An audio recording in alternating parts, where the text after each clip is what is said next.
In this podcast episode, Freya India discusses the profound impact of social media and internet culture on young people, particularly adolescent girls. She explores themes of commodification, mental health, relationships, technology's influence, and societal shifts that have reshaped how young generations grow up, form their identities, and interact with the world. The conversation touches on marketing tactics, exploiting vulnerabilities, the role of therapy and mental health industries, changing dating dynamics, and the consequences of living lives constantly on display online. Freya India emphasizes that unlike previous generations of women who were relentlessly sold products, today's young women themselves have become the product. From as early as age 12, girls are conditioned to market and package themselves online, constantly performing and managing their self-worth based on likes, comments, and followers. Growing up is entwined with commodifying every experience, posting selfies, curating personal brands, and being ranked and reviewed publicly. This phenomenon extends beyond consumer culture to intimate parts of life being subjected to public scrutiny and monetization, such as relationships and even family moments. The conversation highlights how consumer culture is deeply rooted in fear, exploiting insecurities to drive consumption. Social media platforms amplify this by tracking users' language and emotions, quickly identifying vulnerability, and then targeting ads accordingly. For young girls, particularly during vulnerable developmental stages, this leads to rapid escalation of insecurities as they are served content that intensifies feelings of worthlessness or anxiety. The algorithmic feedback loops encourage obsession with outward appearance and social validation, making it difficult for adolescents to develop a healthy sense of self. Freya discusses how adolescence is a unique period marked by acute awareness of reputation and social ranking. For girls undergoing puberty, social media exposes them to constant feedback about their bodies, actions, and social standing. Unlike past generations, today's youth deal with digital permanence. Hurtful comments, bullying, or humiliations online remain visible and inescapable. This persistent public recording can exacerbate anxiety, rumination, and mental health issues. Indirect aggression and reputation destruction have migrated from playgrounds to social platforms where it's often magnified and perpetuated by algorithms. The pandemic accelerated pre-existing trends of social distancing among teenagers. Online communities, therapy, pornography, education, and delivery services form simulacra that replace real human interaction. Freya reflects on how young people learn to avoid direct human contact during formative years, increasing dependence on these substitutes. This convenience, while alleviating some pressures, deepens isolation and the loss of natural social skills. The pandemic intensified these dynamics, further entrenching a culture of comfort-seeking and avoidance of discomfort. Dating culture among young people has been reshaped by risk aversion, fueled by social media and the internet. Young women are often scared or contemptuous of men, bombarded with advice that emphasizes independence, boundary setting, and caution. On platforms like TikTok and Reddit, relationship advice often leans toward identifying red flags and breakup encouragement, rarely promoting compromise or vulnerability. This environment fosters fear and hesitance, distorting young people's expectations of relationships and leading to delays in forming intimate bonds. The prevalence of explicit pornography also affects perceptions, normalizing objectification and impeding the development of healthy connections. Freya points out a paradox. Young people today are simultaneously infantilized and forced to grow up quickly. They face adult expectations to have fully formed political opinions and emotional insights while being shielded from traditional forms of guidance. Parents and educational systems have often stepped back from providing concrete advice, leaving gaps filled by corporations, influencers, and algorithms. This dissonance creates conflicting pressures where adolescents must navigate complex social realities without adequate support or resilience. The therapy and mental health industries have become major forces in young people's lives, sometimes exacerbating problems. Freya discusses the rise of digital therapy platforms marketed as parental substitutes, encouraging reliance on professional intervention while discouraging family closeness. Mental health awareness has expanded to the point where normal human emotions and behaviors are pathologized. The broad application of diagnoses like ADHD or autism to typical childhood traits risks diluting support for those who genuinely need it. Young people frequently internalize a sick role, becoming overly introspective and risk-averse due to the over-medicalization of natural struggles. Content creators and influencers depend on capturing and maintaining attention, often through sensational, fear-based, or provocative material. This creates incentives to magnify problems rather than solve them, keeping audiences anxious and engaged.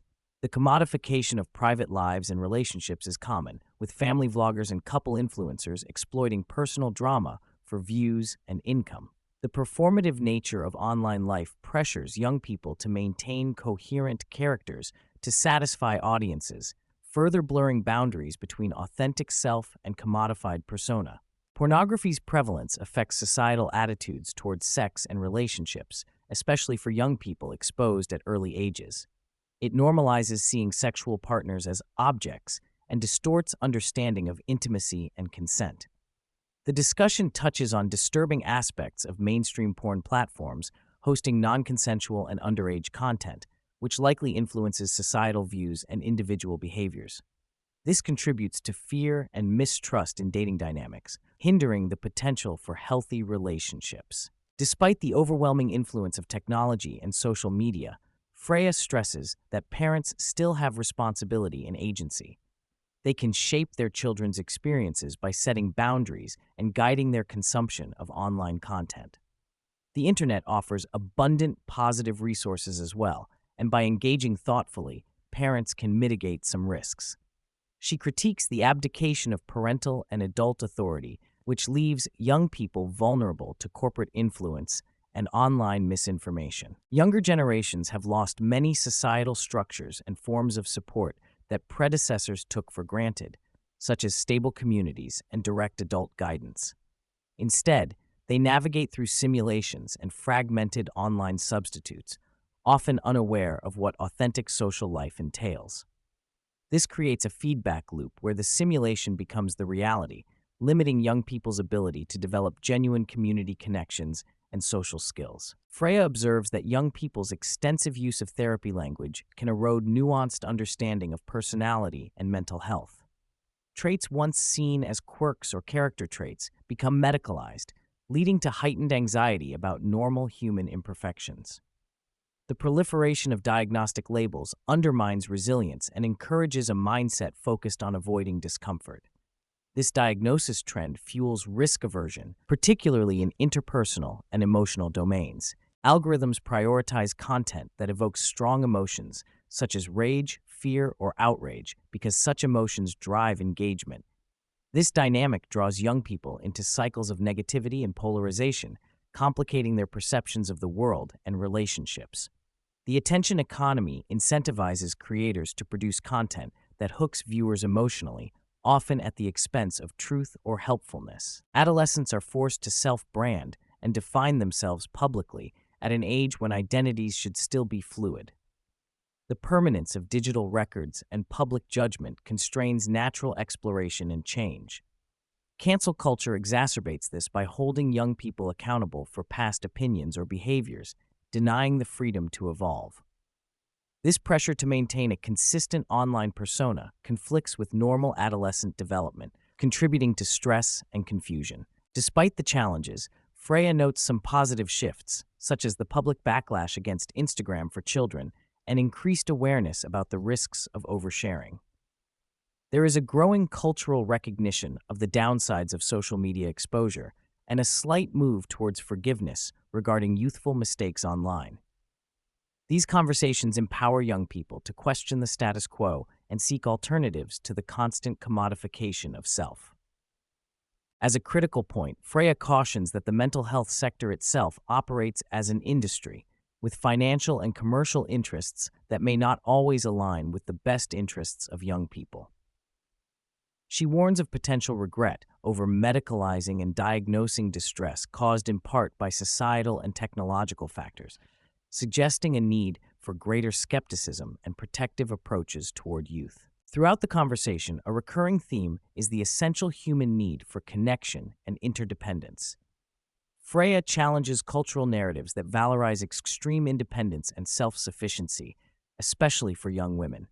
She argues that vulnerability, dependence, and imperfection are natural and necessary, and denying these needs can deepen loneliness and dysfunction. Building genuine relationships involves embracing messiness and uncertainty rather than avoiding risk.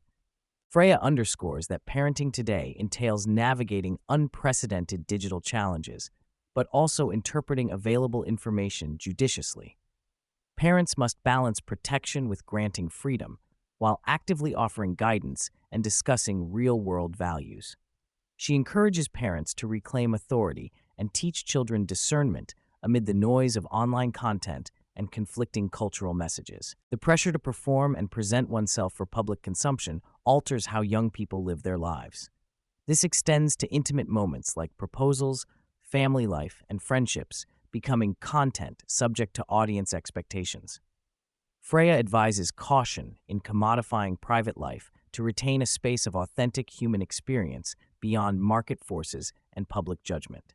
Freya echoes the sentiment that offering young people comforting falsehoods may appease temporarily, but ultimately undermines their development and resilience. Honest conversations about difficulties, failures, and imperfections provide a stronger foundation for growth than the consumption of endlessly affirming but shallow online advice. Finally, there is cautious optimism that ongoing conversations and increased awareness will spur change. Freya hopes that the collective wounding of her generation will inform better practices for raising children in the future, and that a movement toward authenticity, community, and accountability can emerge from the current tumult.